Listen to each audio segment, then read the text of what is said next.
primera sesión de este curso académico de los seminarios de Dedekind Army.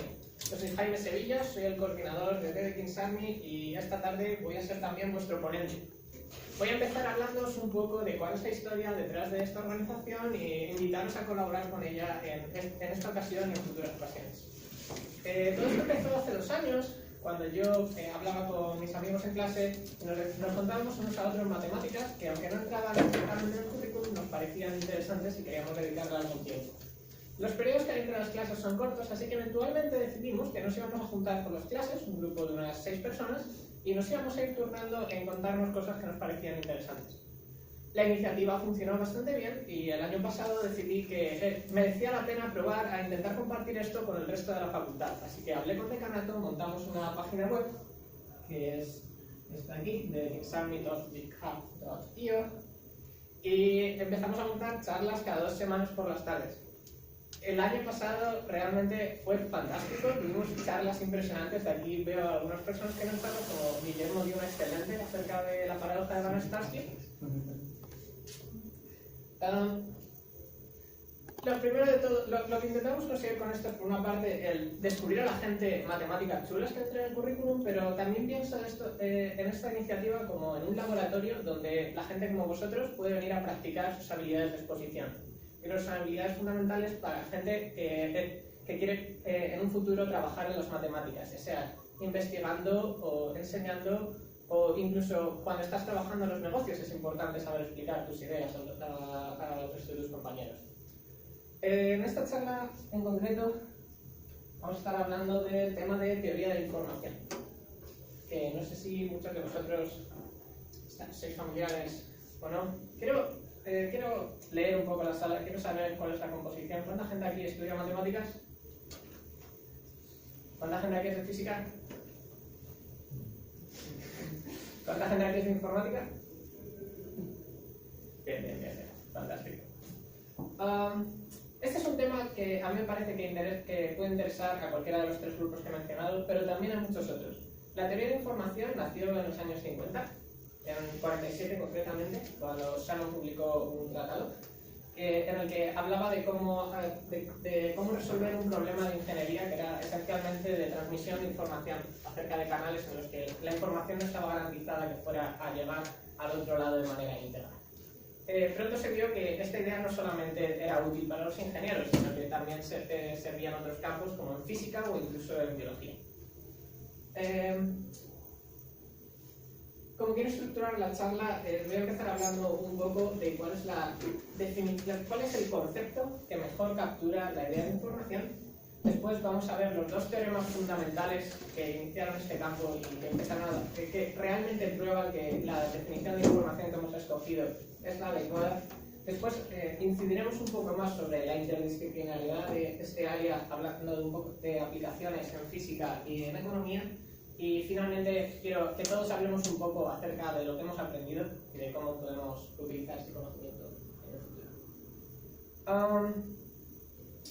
Sin más dilación. Definición de información. Vale. Quiero preguntaros una cosa. ¿Qué es la información? Y no lo he dicho, pero aquí estamos en familia. Aquí no os preocupéis por dar respuestas incorrectas, no os preocupéis por hacer el ridículo. Yo voy a hacer el ridículo más que vosotros, por eso estoy aquí. Es la información. Si tú lees... en un sentido, si tú lees una revista, ¿qué parte de la revista sería la información?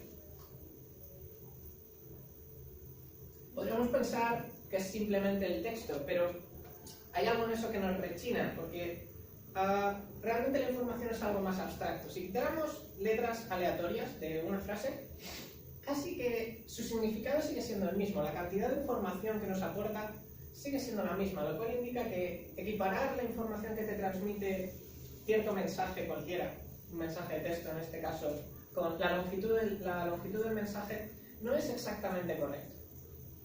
Bueno, antes de meternos en concreto en cómo se puede definir la información, quiero invitaros a pensar sobre otra cosa. ¿Para qué es útil la información? Si vosotros tuvierais una manera de medir la cantidad de información abstracta que tuviera algo, ¿para qué lo utilizaréis? Pase sin duda. Preguntas.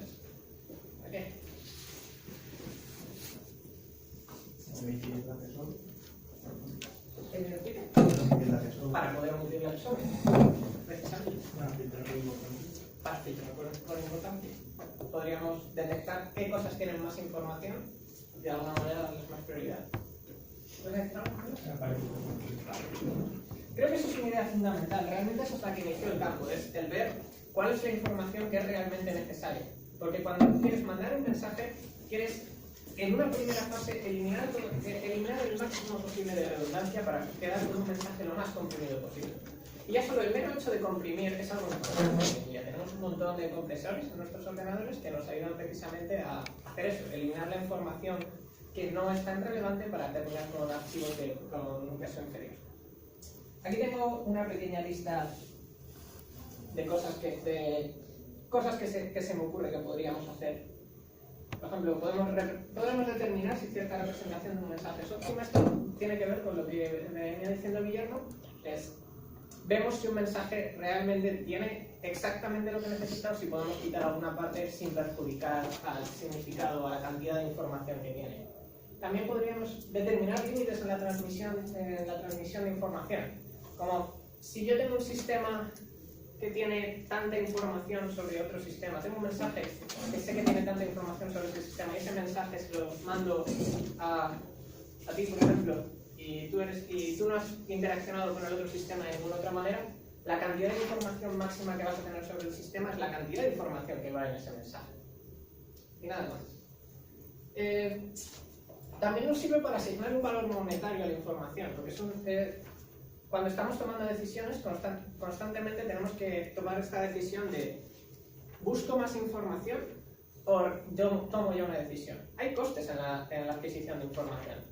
Yo no me puedo tirar toda la vida intentando consiguiendo información para ver cuál es el mejor grado en el que meterme. En algún punto tengo que tomar la decisión porque no puedo gastar más tiempo. El tener una manera de evaluar exactamente cuánta información espero obtener cuando invierto tantos recursos en hacer algo, cuando invierto tanto tiempo en buscar páginas web acerca de qué asignaturas tienes cerrado, si pudiéramos cuantificar eso nos ayudaría en nuestra toma de decisiones. Otra cosa es comprender mejor cómo la realidad intercambia la información. Creo que esta es una idea muy profunda. No voy a entrar mucho en esta charla, pero me parece importante tenerla ahí detrás. Podemos pensar en el universo como un ordenador gigante.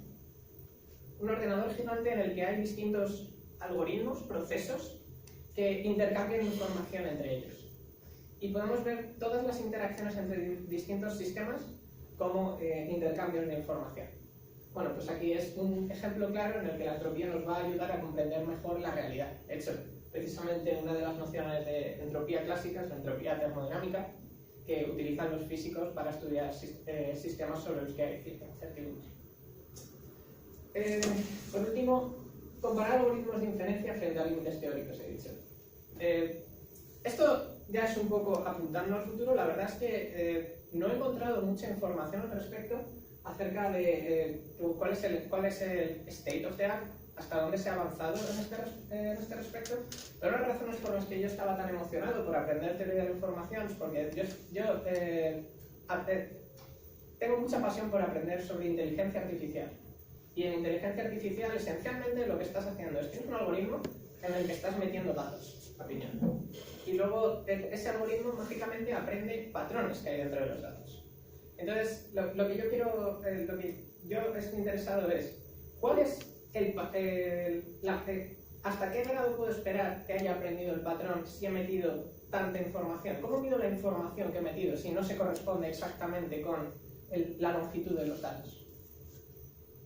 Aparentemente esto es un tema todavía relativamente reciente. Os recomiendo muchísimo un libro que se llama, lo tengo después en la bibliografía, es Algoritmos, es este libro de aquí, Information Theory and Financial Learning Algorithms, que por cierto está gratis en internet, si queréis consultarlo. Está luego en la bibliografía y en la página web de Dedekind Sammy. Pero bueno, ese es otro de los usos que hay. Entonces, vamos a meternos ahora de lleno en cómo vamos a definir la información. Y aquí hay tres conceptos. Sobre todo, esta charla va a estar dedicada al concepto de entropía de Shannon. Pero voy a empezar hablando un poco de entropía termodinámica. Y la complejidad algorítmica de Kolmogorov es un concepto precioso. súper profundo. Se merece una charla en sí mismo. Más tarde, si hay más tiempo, hablaremos un poco sobre ella, pero no esperemos meternos de ella, ¿no? Bueno, viaje en el tiempo. Vamos a ir al siglo XIX. El concepto de entropía ya estaba antes como una medida como un concepto termodinámico. Boltzmann, junto con otros físicos de su época, decidió darle un tratamiento a la entropía como un concepto meramente estadístico. Y llegó a esta definición de entropía. Os voy a dar contexto, exactamente en dónde estamos. Esencialmente, yo estoy con un amigo, ¿vale? Y los dos queremos intercambiar información. De antemano, ya hemos acordado que nuestro mensaje va a ser un mensaje dentro de un conjunto X de posibles mensajes. No sé, a lo mejor somos gente que está en el mundo de las finanzas y queremos decirle al otro cuál es la empresa cuyas acciones van a subir, por ejemplo. Y estamos en un caso hipotético en el que todas estas empresas son competidores y sabemos que solo una de ellas va a subir y el resto va a bajar. Entonces, ¿cómo distingo aquella que va a subir? Y concretamente, ¿cuánta incertidumbre tengo acerca de qué me va a decir mi amigo antes siquiera de hablar con él? Bueno, una manera natural de verlo es, bueno, cuantas más empresas hayas, pues más incertidumbre tengo. Si hay dos empresas, pues bueno, 50-50, o me dice una o me dice la otra. Si hay 200 empresas, decir que es una cualquiera de ellas, pues ya no tengo tanta confianza. En concreto, vamos a querer una medida de información que crezca con el número de elementos que hay en el conjunto de posibles mensajes. Y si asumimos lo que vamos a hacer es, cada uno de estos mensajes, aquí tengo mensajes, mensaje 1, mensaje 2, mensaje 3, mensaje 4, hasta el mensaje. Cada uno de ellos le quiero asignar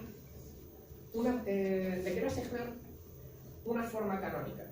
En la era de la información, la manera en la que queremos mandar mensajes es mediante secuencias de ceros y unos.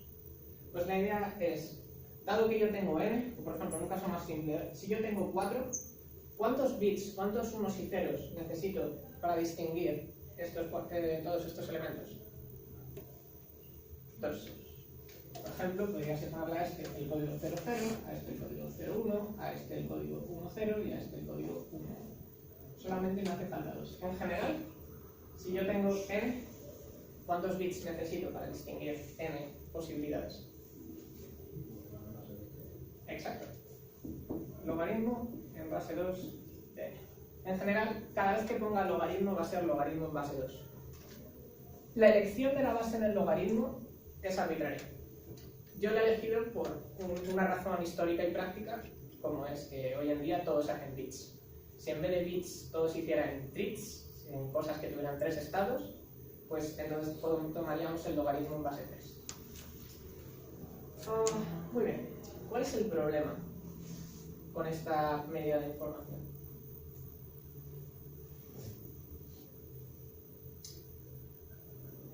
Hay un problema grave. Y es, imagínate que aquí entre las empresas pues tenemos Apple, tenemos aquí la tienda de mi tío. No sé, algo me dice que va a ser poco probable que me diga que la tienda de mi tío va a subir en la bolsa si se está enfrentando contra Apple. Y no podemos aprovechar esa información que tenemos previamente. No podemos aprovechar que sospechamos que la probabilidad de que Apple vaya a subir sea mayor. Bueno, vamos a tener que generalizar este concepto de entropía. Aquí es donde entra la entropía de Shannon. La entropía de Shannon vamos a definir como una media.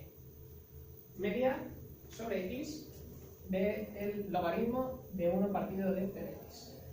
Esta definición parece aquí un poco abstracta. No voy a ser capaz de justificarlo hasta que lleguemos a los teoremas de Shannon, así que vais a tener que tener fe en mí un poco, pero vamos a intentar diseccionarla de cierta manera. Como es una media que depende de x, ya estamos empezando a tener en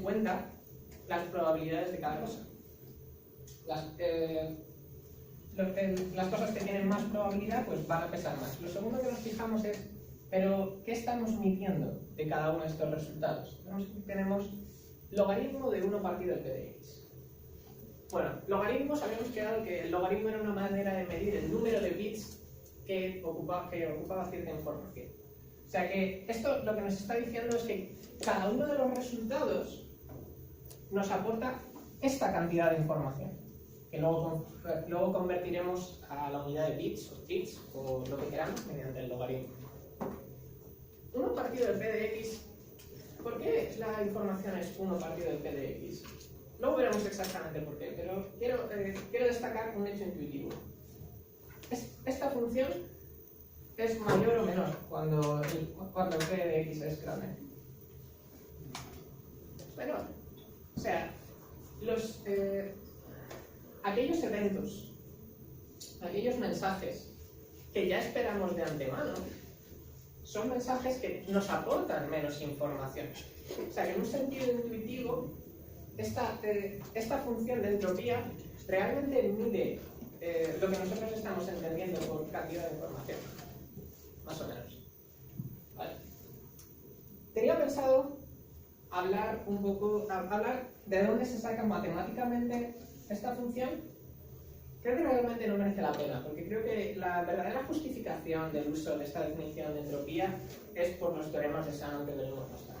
Así que voy a saltar un poco de esto. Esto es un ejercicio gracioso, por si queréis probarlo. Cualquier función h sobre probabilidades, sobre conjuntos finitos que satisfaga estos axiomas, eventualmente tiene que tener esta forma necesariamente. Tal vez merezca la pena hacer una observación, que es cuál es el tipado de esta función. ¿Cuál es el tipado? H, ¿qué toma como argumento?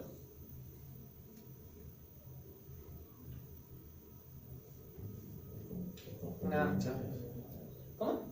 Pues utilizan un conjunto de mensajes con las probabilidades asignadas. Exacto. O sea, no es solamente el conjunto, aquí tiene más estructura. En la definición anterior, en la entropía termodinámica, teníamos que solamente nos importaba el conjunto, el tamaño, de hecho, del conjunto. No nos importaba siquiera qué elementos había dentro, nos importaba el tamaño. Aquí tenemos más estructura, aquí tenemos una distribución de probabilidad.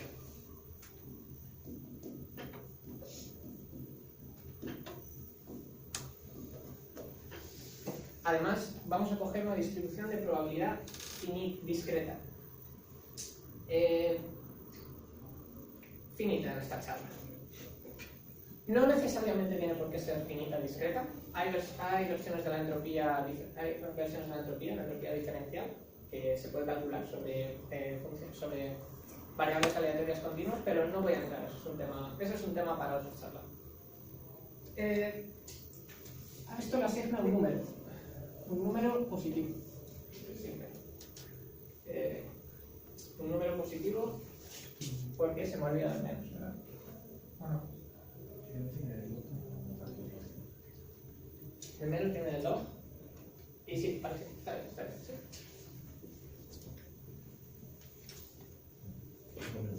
¿Quedan ya 3 minutos?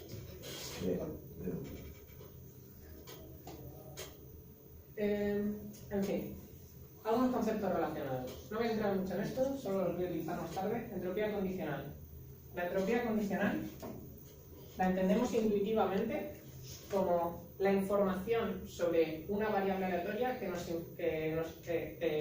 tendríamos después de observar el resultado de otra variable aleatoria. No sé, por poner un ejemplo, imaginaos que estáis en un juicio y la variable aleatoria X es quién lo hizo. Y tenemos, yo qué sé, puede ser Juan, el asesino, puede ser Pedro. Y la variable I, pues es algo de evidencia. Y entonces, uno de los abogados dice, tengo cierta evidencia I, que si trajera aquí creo que nos iba a ayudar a determinar con mayor certeza quién era el asesino.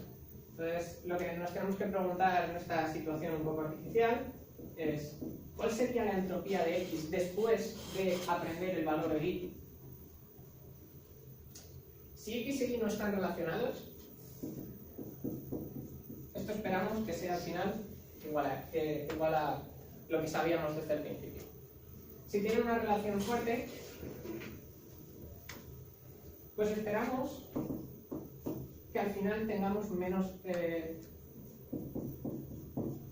al final siempre esto nos ayuda a esclarecer quién es el asesino. Conseguir evidencia siempre reduce la entropía de media. Porque imaginaos este caso. Teníamos ya de pruebas que en la escena del crimen había un pelo de Juan. En la escena del crimen. Y llega la evidencia Y, me dice la evidencia Y lo que estamos midiendo es si había un pelo de Pedro o no. Pues bueno, de media sabemos que no nos va a hacer daño el averiguar eso. Pero si luego resulta que se da el improbable caso de que también había un pelo de Pedro, bueno, nuestra entropía ha aumentado, ya no estamos tan seguros de quién era el asesino. Este es un caso un poco artificial, pero lo que quiero apuntar es: esta es una relación que solo se cumple de media y no tiene por qué cumplirse para casos particulares. Otro concepto importante: información mutua.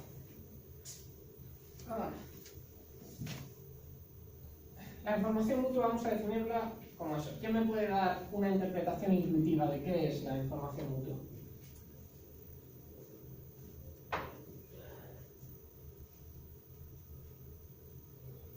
La información acerca de qué pasa, quién se viene. Sí. O sea, es... Sí. Sí, creo que eso es una mejor definición. O sea, de la definición aquí ya podemos ver que es básicamente la información que hay en X, pero que no está en Y. No, la información que... esta definición no está, ¿no? La información que hay en XY es igual a... Tenemos aquí un diagrama para ayudarnos, en el que tenemos básicamente la información que hay en X es esta. Tenemos que la información que hay en Y es esta. La información mutua... Sí. La información es entropía. Tema de esto. La información mutua es la intersección que hay entre los dos. Que va a ser exactamente igual, claro, es la información que hay en X menos la información que hay en X pero no está en Y. O sea, esto es la información que hay en X después de que hayamos visto Y. O sea, que cuando hayamos visto Y ya hemos aprendido la información mutua entre ambos. Con lo cual, lo único que nos queda por aprender es la información que hay en medio. Vale, todo está quedando claro. Bueno, guardamos. Aquí hay otras propiedades, pero...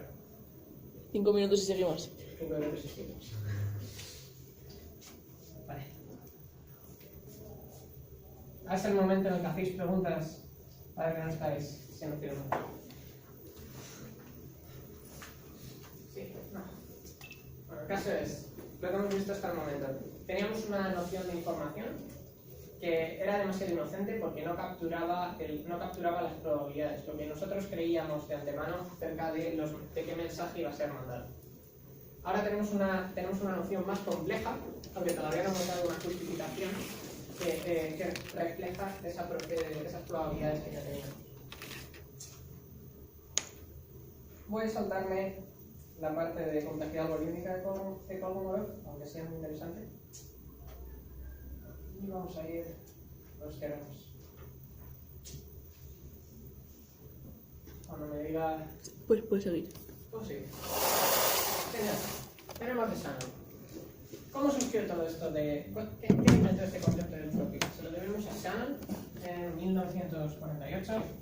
Creó a Mathematical Theory of Communication. Shannon es un ingeniero matemático que trabajó como criptógrafo durante la Segunda Guerra Mundial y tuvo, al parecer, algunas ideas interesantes acerca de la comunicación, lo reflejó todo en este tratado. Es muy interesante porque es una de los resultados de otras personas.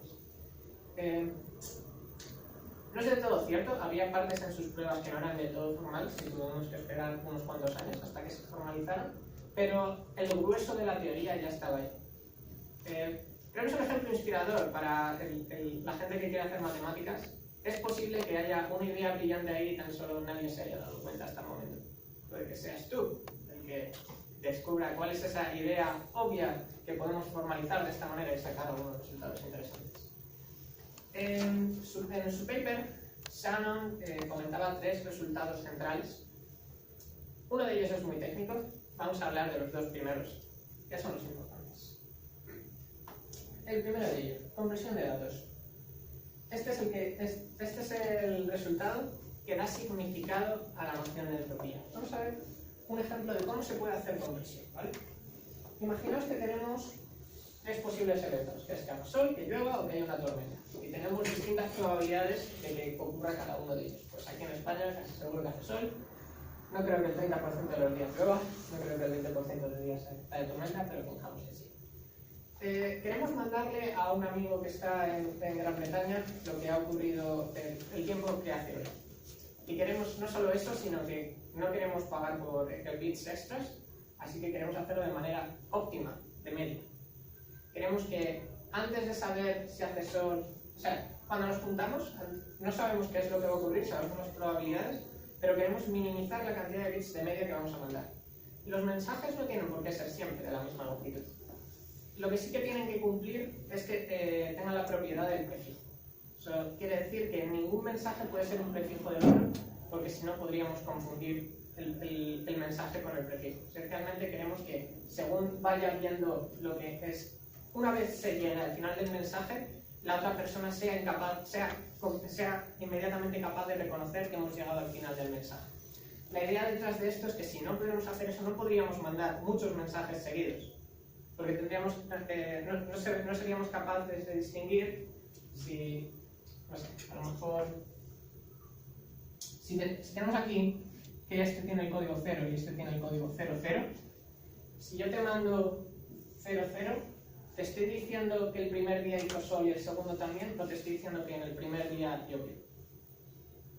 Pues por eso vamos a tener la propiedad esta que hablo del prefijo. ¿Se entiende cuando hablo de propiedad del prefijo? Pues aquí vemos, por ejemplo, el 00 no es prefijo ni de este ni de este. 01 no es prefijo ni de este ni de este. Y más interesante, el 1 no es prefijo de ninguno de los dos. Vale, aquí hay 2 ejemplos tontos de posibles códigos. ¿Cuál de estos códigos creéis que es más eficiente? ¿Los 2? El 2. Efectivamente. El 2 asigna un código más corto al evento más probable, que forzosamente va a tener una menor longitud media. Vamos a fijarnos en una cosa. ¿Cuál es la entropía de esta variable aleatoria con 3 posibles resultados? Bueno, he hecho los cálculos y es 1,49. ¿Qué relación creéis que hay entre la entropía y estas longitudes medias? Que la longitud esperada tendrá que ser siempre más que la entropía. Ganas un punto. Teorema de codificación de fuente, el primer teorema de Shannon. La longitud media siempre tiene que ser mayor o igual que la entropía. Esto nos dice que vamos por buen camino. Nos dice que por lo menos esto es una cota inferior de lo mucho que podemos comprimir, de cuánta información esencial hay.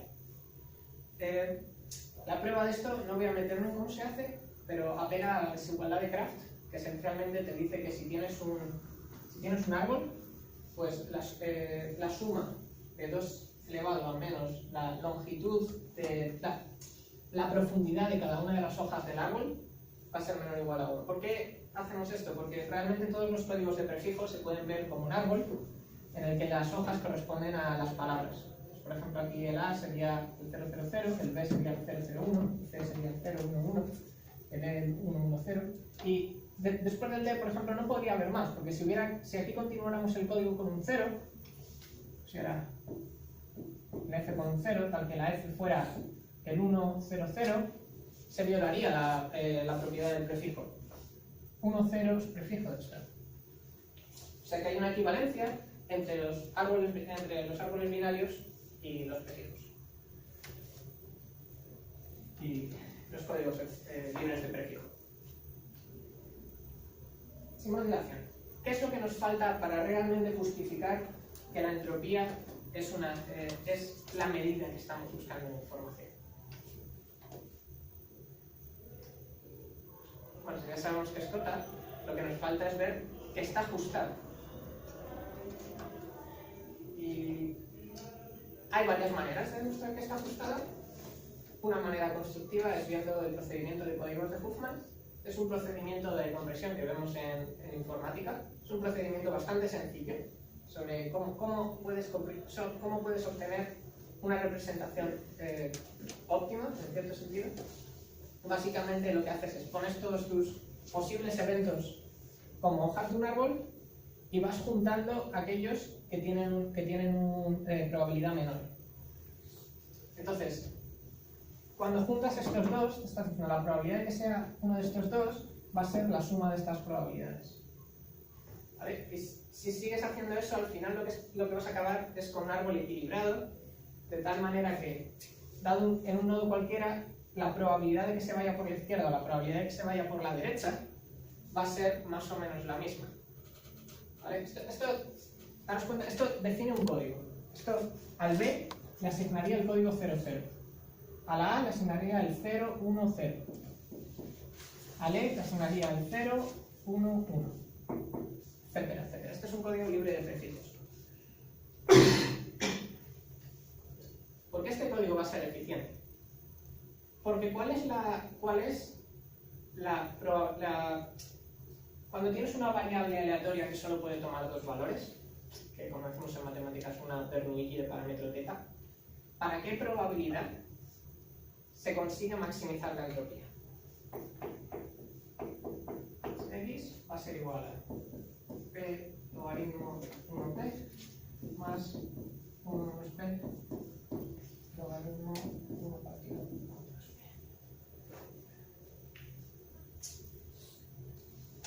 Quiero que penséis acerca de cuál es la definición de entropía. Si tenéis una moneda y tiráis la moneda, ¿para qué valor de probabilidad de cara vais a tener menos información acerca de qué va a salir?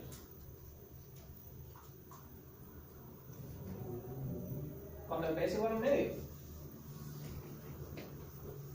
O sea, la probabilidad de que el primer bit del mensaje sea 0 y la probabilidad de que el primer bit sea 1, con este procedimiento está más o menos equilibrado, o sea que va a estar más o menos próxima al 50%. Así que la entropía que nos aporta el primer bit, la información que nos va a dar acerca de cuál es el mensaje en total, va a ser la máxima si seguimos este procedimiento.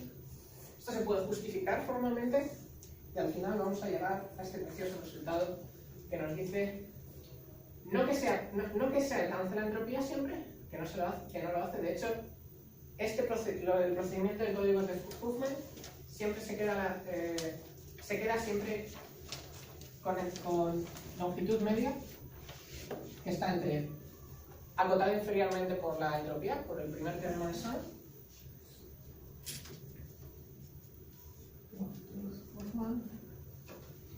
Y la entropía más un bit. O sea, como mucho vamos a necesitar un bit extra. Este bit extra lo podemos distribuir sobre más bits. O sea, si mandamos más mensajes, obtenemos códigos más eficientes. Esto es una idea central, lo de que mandar más mensajes equivale a más eficiencia en conjunto. ¿Entiendes? Sí, ¿no? Voy a asumir que sí. Vale. Ejemplo. La balanza. Imaginaos que os dan una balanza como esta y os dicen una de estas pesas pesa distinto al resto y no sabéis cuál es. La elección de la pesa que pesa distinto y si pesa más o pesa menos que el resto se distribuye, es una variable aleatoria que se distribuye uniformemente. Te preguntan, bueno, ¿cuál es la medición que te va a dar más información acerca de cuál es la pesa? Bueno, vamos a modelarlo de esta manera. X va a ser una variable aleatoria que determina cuál es la pesa y si pesa más o pesa menos. Y esto va a estar relacionado a una probabilidad uniforme sobre 1, 2, 3, tenemos 8. Cada uno tiene probabilidad de un 16avo, cada uno de los posibles casos. Por cada una de las selecciones de pesa distinta y por si pesa más o pesa menos. Aquí nos están permitiendo plantear una variable aleatoria i, que es una función de g de x, que va a ser el resultado de hacer una medición que elijamos. Estamos restringidos a ver cierta cosa a una clase de g's, si así se entiende, y tenemos que encontrar cuál es la g, cuál es la medición aquí que nos va a dar más información. Bueno, la información total que tiene la variable x es la entropía. Lo que nosotros queremos es minimizar la entropía, la cantidad de información que hay, después de saber cuál es el valor de i. Antes habíamos visto que esto es igual a h de x i menos h de i, siguiendo el diagrama de Venn que teníamos antes. Fijaos que la entropía sigue una regla de la cadena que es parecida a la regla de la cadena que tenemos por la probabilidad, pero cambiando sumas, productos por sumas. La entropía conjunta de x e y es igual a la entropía de x dado y más la entropía de y. Despejando, tenemos a esta relación. Pero ¿cuánto es la entropía conjunta de x e y? Bueno, y está totalmente determinado por el valor de x. O sea que la variable y no puede introducir nueva entropía. O sea que esto va a ser al final igual a h de x. Esto es un parámetro que viene fijo. Queremos minimizar esto. ¿Cómo lo conseguimos? Pues maximizando esto. Efectivamente. En este caso, lo que maximiza la entropía sería poner, creo que 3 pesas aquí y 3 pesas aquí. Y dejar 2 fuera. O algo cerca de ese punto. ¿Qué nos dice esto? ¿Cuál es la conclusión que tenemos que sacar? Los experimentos que nos dan más información son aquellos que tienen más entropía. Son aquellos acerca de los que estamos menos seguros de cuál va a ser el resultado. Es una conclusión interesante. Vale. Con lo cual, primer teorema de Shannon cubierto. ¿Cuánto tiempo me queda?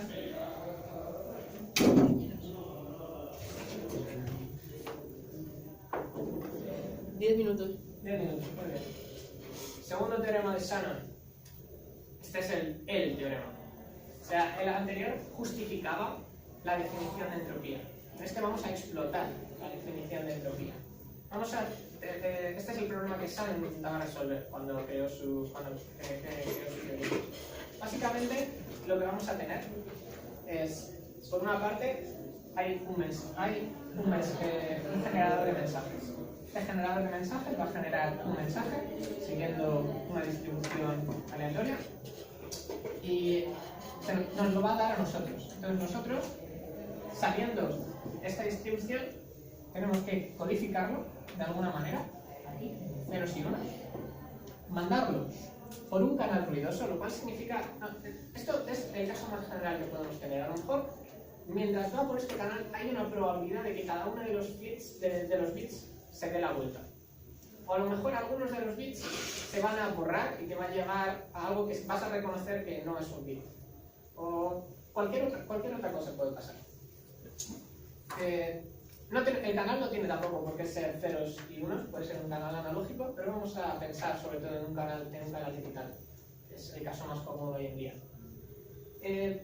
Después de que se transforme, aquí, a lo mejor se da la vuelta 1, el recibidor va a tener que convertir este mensaje en una estimación de x.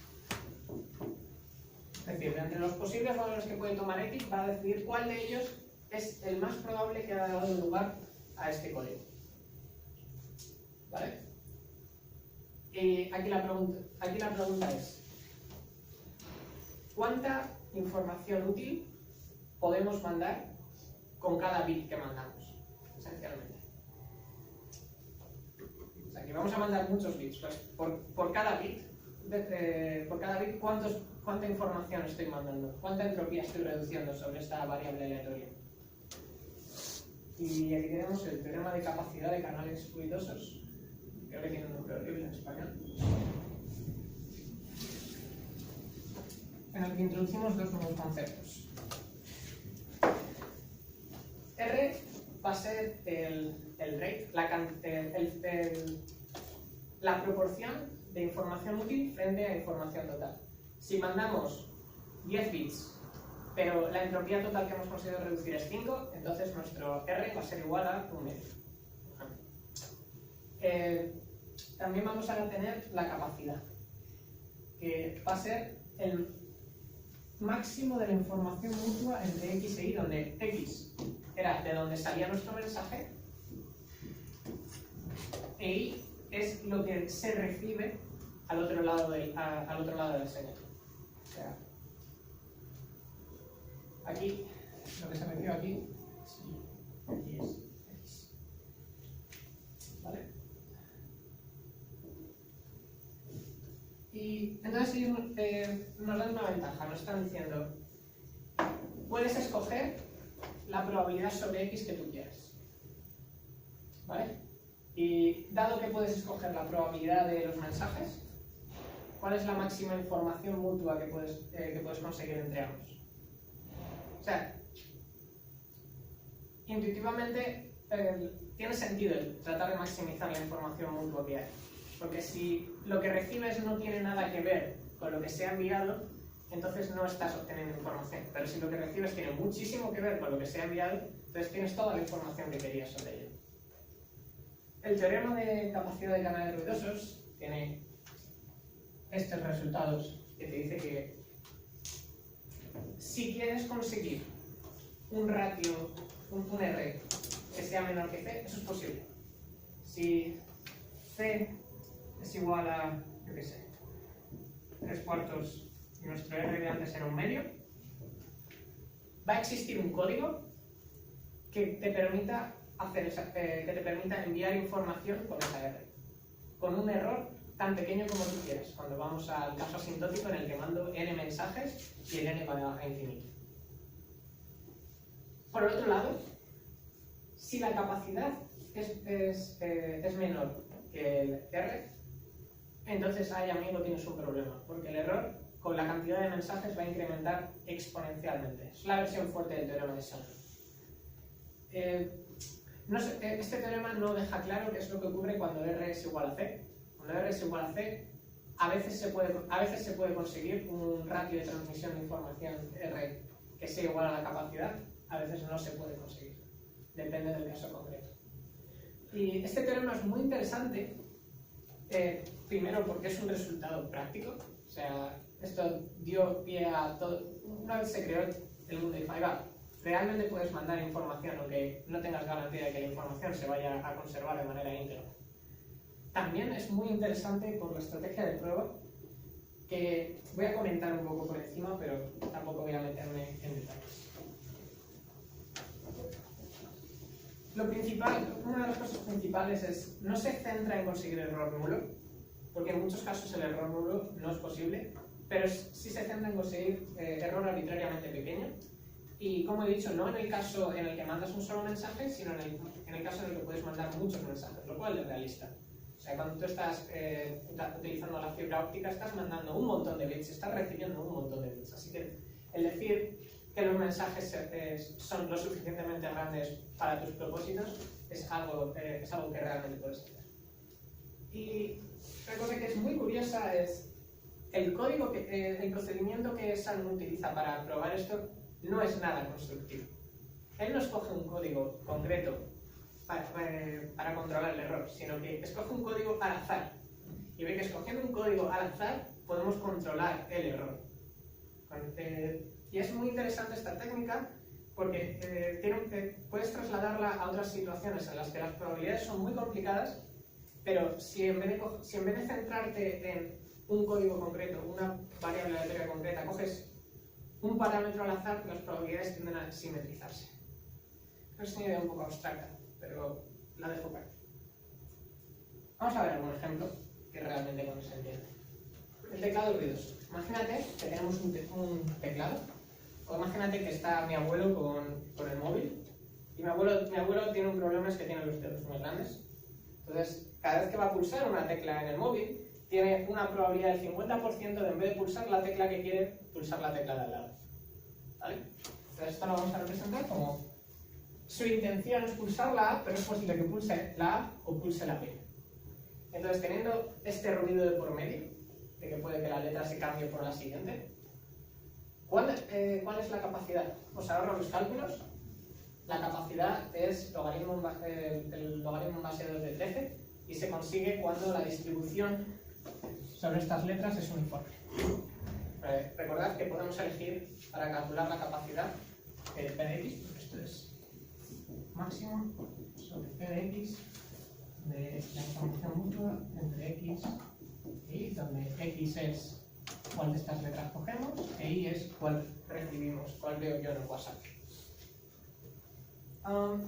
La capacidad es logaritmo en base 13. Afirmo que hay un código, hay una manera de utilizar. Si estamos dispuestos a solo mandar un mensaje entre 13, que es posible conseguir un código que funciona perfectamente. O sea, por cada letra que se manda vamos a saber con cero de error cuál es la letra que se ha pulsado. ¿Cuál creéis que es? Utilizas una de cada 2 letras. Exacto. Si utilizas una de cada 2 letras, bueno, aparentemente estás sacrificando capacidad de expresión, porque ahora mismo el R que vas a conseguir vas a mandar, por cada símbolo, vas a mandar C. Cuando el otro, bueno, antes tenemos 26 letras, a lo mejor podemos apañarlo. El teorema de Shannon te dice que no puedes apañártelos, da igual cómo te las ingenies. Esto es el código más ingenioso que alcanza, este es el código óptimo que vas a poder encontrar. Este código alcanza la capacidad y tiene error nulo. Esto no siempre se va a poder conseguir. En caso general, nosotros lo que tenemos en informática es esto. Es el canal binario simétrico, en el que esencialmente mandamos a un lado del canal o un 0 o un 1 y con alta probabilidad el 0 va a seguir siendo un 0, el 1 va a seguir siendo un 1, pero a veces hay un error físico en el medio, se tuerce un cable, pasa lo que pasa, y el 0 se convierte en un 1 o el 1 se convierte en un 0. Y en este caso la capacidad es exactamente esta, si lo calculamos. 1 menos la entropía asociada a P. Cuando digo la entropía asociada a P, es la entropía asociada a una variable aleatoria de Bernoulli origin que tiene probabilidad P. O sea, una moneda que tiene probabilidad P de salir cara.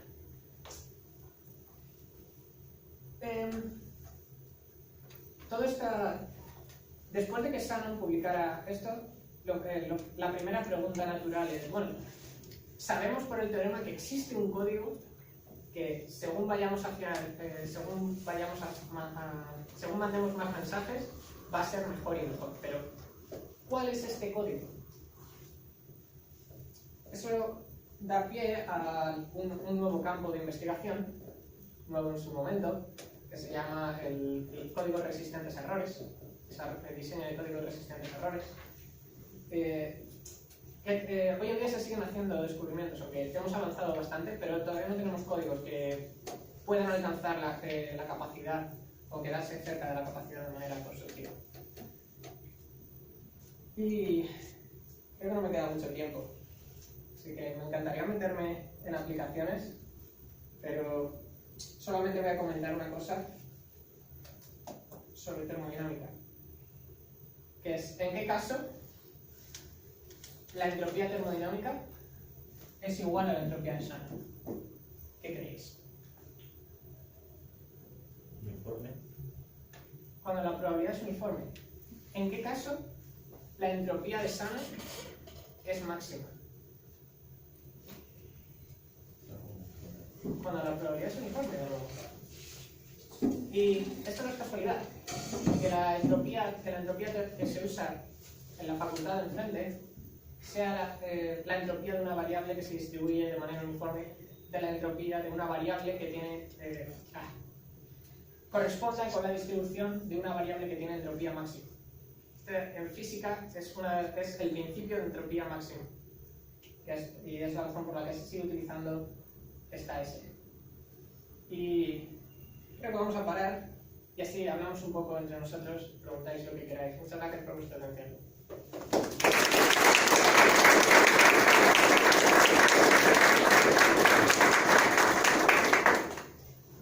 Vale, a ver, preguntas. Tengo mucho material por ahí. Tengo para hablar de un poco de economía, tengo para hablar un poco de complejidad descriptiva, si queréis preguntar por esas cosas. O si no os ha quedado claro algo acerca de las otras ideas que he expuesto, es cuando podéis hacerme pasar por preguntar.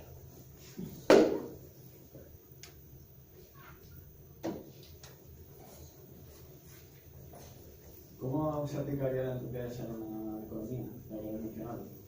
Vamos allá. Intentaré hacer la versión súper breve. Salte. Primero carreras. Imagínate que estás en una situación en la que hay una carrera de caballos.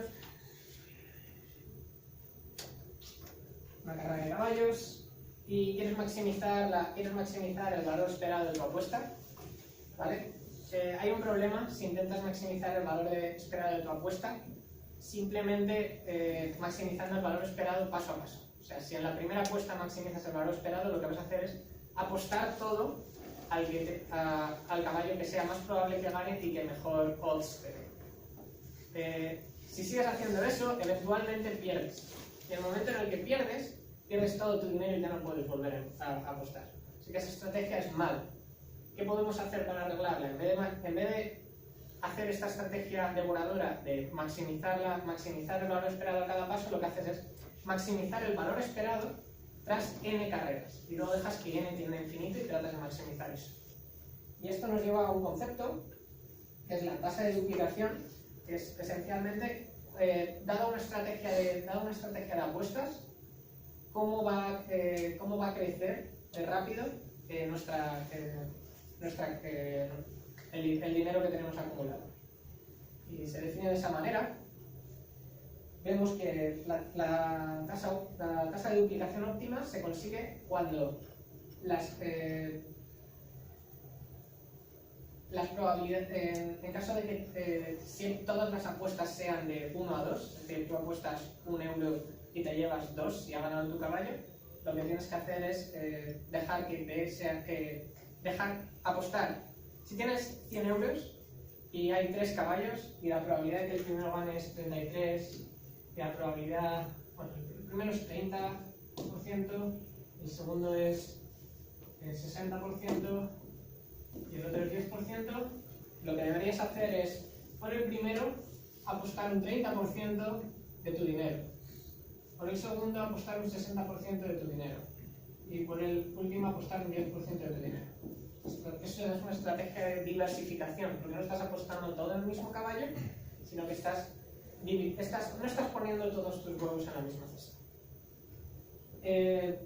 Ves que esto es óptimo y luego llegas a esta sorprendente relación con la entropía, que en el caso concreto en el que todo por apostar 1 euro te lleves 2 si ganas, se reduce a esta expresión aquí. Esencialmente, la tasa de duplicación óptima sumada a la entropía de la carrera de caballos va a ser una constante. Y esto es interesante porque una cosa interesante que nos dice es cuanta menor sea la entropía, cuanta más seguridad tengamos acerca de quién va a ganar, más rentable nos sale participar en esa clase de carreras. Hay un equilibrio, claro. Porque este es un caso en el que las apuestas son uniformes. Tú si vas a una carrera, no te van a dar el mismo dinero si gana el del 60% que si gana este. A lo mejor en este te dan 1 a 2, pero en este te dan 1 a 10, porque nadie se espera que vaya a ganar este caballo. Entonces, hay una competición entre la información común y la información que tú tienes. Y, como he dicho, no quería meterme en el concepto de entropía relativa, pero exactamente lo mucho que aumenta tu tasa de duplicación va a ser aproximadamente igual a la distancia relativa entre lo que tú crees acerca de la carrera, cuáles son las auténticas probabilidades, y lo que el mercado cree que son las auténticas probabilidades. Y esta es la versión de 5 minutos de lo que debería haber explicado en 20. O sea, esencialmente lo importante es, cada vez que la probabilidad esté por medio, la entropía también va a estar ahí escondida. Y hay veces en las que podemos cuantificarla y llegar a relaciones sorprendentes. En este caso, cuantificamos la cantidad de dinero que ganamos. ¿Puedes contar algo de la relación de la teoría de información con inteligencia artificial? Sí, claro.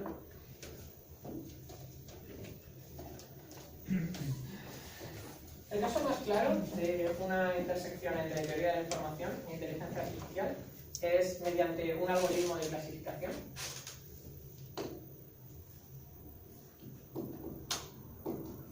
Como se dice en inglés, de clustering. Es un algoritmo no supervisado al que básicamente le vas a dar unos cuantos datos y te va a decir cuáles de ellos pertenecen a clases comunes.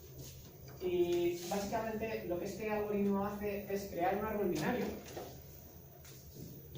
en el que te pregunta, no sé, si estos datos son casas y estas casas tienen de información el precio, tienen información el número de metros cuadrados y tienen información, bueno, con estos dos nos vale.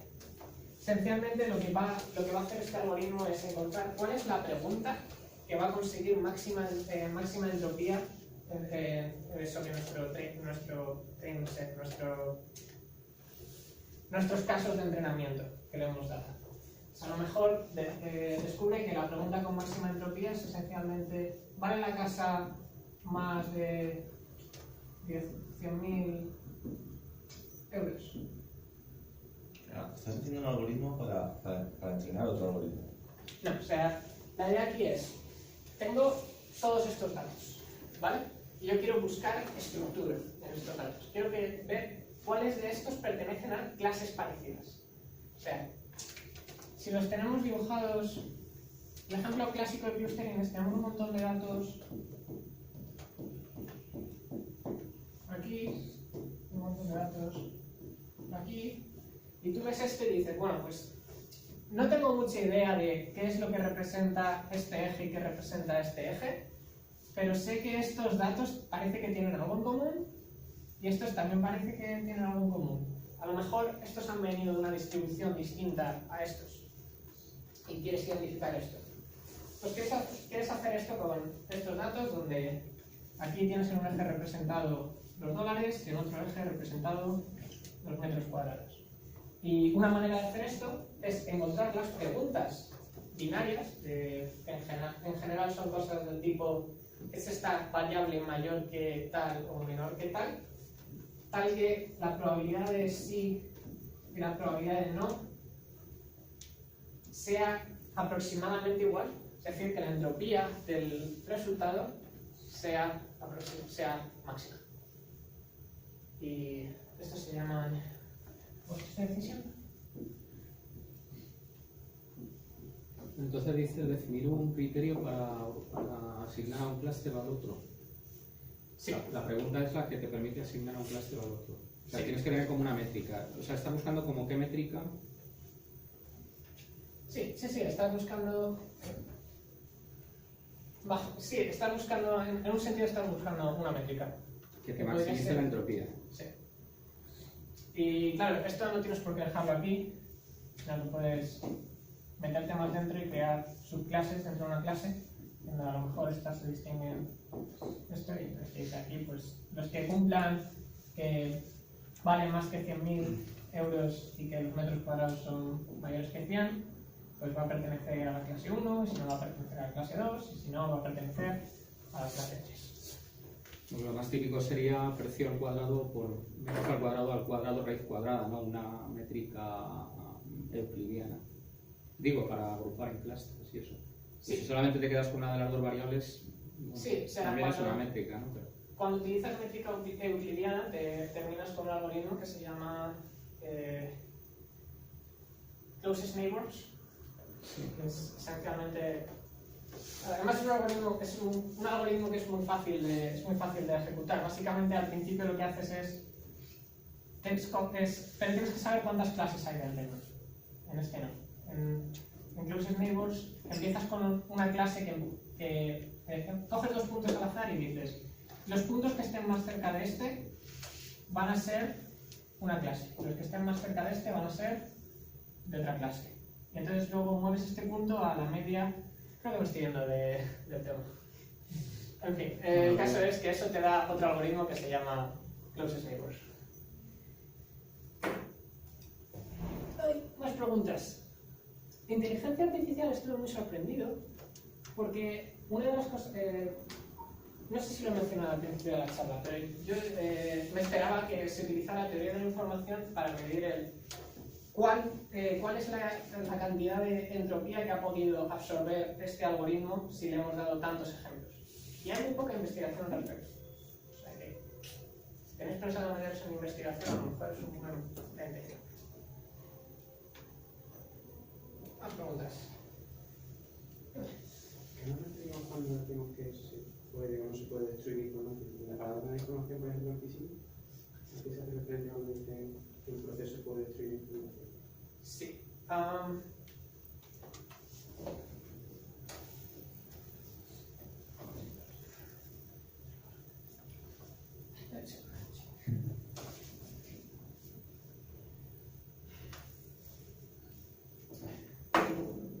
a ir.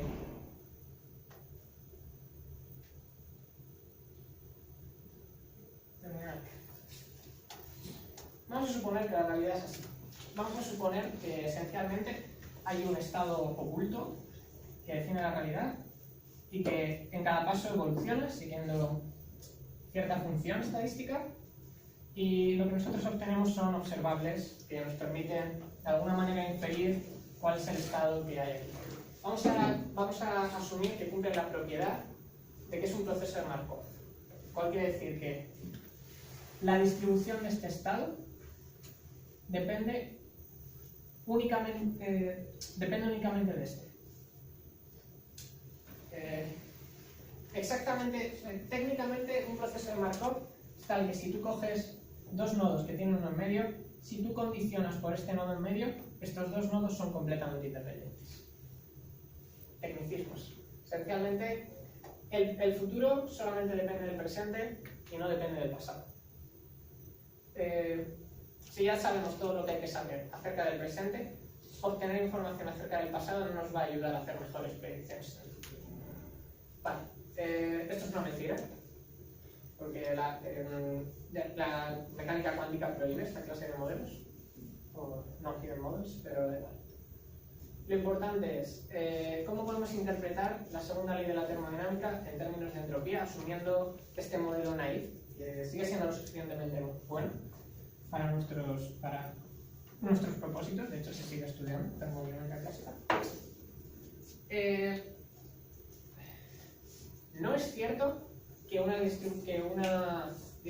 cualquier cadena de Markov vaya a cumplir que la entropía de Xn vaya a aumentar siempre.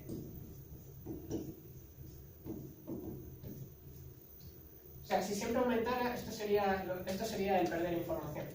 Cuando aumenta la entropía, estamos perdiendo información acerca de cuál es el verdadero estado del universo. Esto no es cierto. Os han mentido toda la vida. La segunda ley de la termodinámica no es cierta. Bueno, no del todo, porque se asume el principio de entropía máxima, que nos dice que estas distribuciones de Markov no van a ser de cualquier manera, sino que van a ser tales que sus distribuciones estacionarias sean distribuciones uniformes. Es decir, que conforme xn vaya infinito, esto al final va a ser una distribución uniforme sobre los posibles valores de x. Y haciendo un poco de cálculo se puede ver que bajo estas condiciones, si asumimos que la distribución de Markov que representa el universo es tal que la única distribución estacionaria es aquella que tiene entropía máxima, es decir, aquella que es uniforme, sí que se cumple que la entropía siempre va a aumentar, por tanto la información va a disminuir. En términos matemáticos, ¿qué significa que la información disminuye? Esto ya tiene muy poco que ver con la charla, pero esencialmente lo que tú quieres decir es destrucción de información siempre se asocia con funciones que no son inyectivas. O sea, si tú tienes una operación AND, aquí tienes, yo qué sé, un 0 y un 1, y aplicas la operación AND, o sea, tienes aquí el 0 y el 1, este es un caso. Y aplicas la operación AND, llegas a un estado en el que el dato que tienes es 0. Sabes que el resultado de esta información es 0. Pero en otro universo, en el que tú tuvieras 0, también vas a acabar con el 0. Si no has guardado esta información antes, y no siempre es posible guardar la información intermedia, no vas a saber cuáles son los datos que han llegado aquí. Has perdido información por el camino. Y esto ya se sale un poco de lo que van a estar. Creo que es una reflexión interesante. Pensar sobre cómo es posible que la entropía sea algo que tiene sentido si creemos hoy en día que la función de onda del universo evoluciona de una manera que es completamente invertible y invertible. Sí. Más formas. Has estado hablando todo el rato de transmisión de información. Sí. Y cuando has pasado de la termodinámica a Shannon, has empezado a utilizar distribuciones de probabilidad que se supone que tanto emisor como receptor conocen. Sí. Eso también cuenta con la información que tiene de antemano. Sí. O sea, de hecho has estado amortizando a largo plazo. Si utilizas esta codificación, acabarás por tener un error mínimo o enviando la máxima información posible. Pero lo que has hecho es que al principio del todo has tenido que tener una comunicación.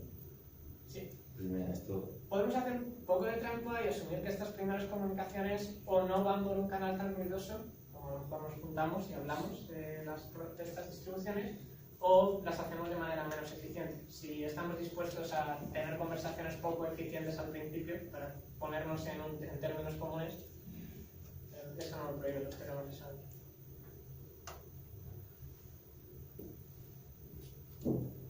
De hecho, por ejemplo, cuando tú estás comprimiendo un archivo utilizando el procedimiento de Huffman del que he hablado, bueno, si yo lo comprimo, pero luego no te digo cómo decodificarlo, no te sirve de nada. Así que en general, cuando yo comprimo un archivo, no sé qué formatos hagan esto, pero seguro que hay algún formato que famoso conocéis que lo haga. Lo que hago es al principio incluir la decodificación de todos los posibles símbolos que tengo en mi tabla de Huffman. Y eso va a ser la cabecera de mi archivo. O sea, eso va a estar ahí, me va a ocupar un espacio extra. Va a ser una desviación del óptimo, pero es información.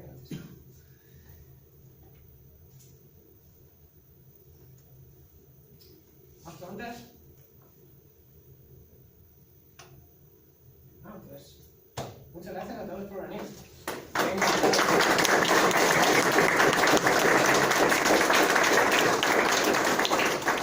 Seguiremos organizando charlas, intento organizar una cada 2 semanas, pero depende mucho de si hay gente interesada en darlas.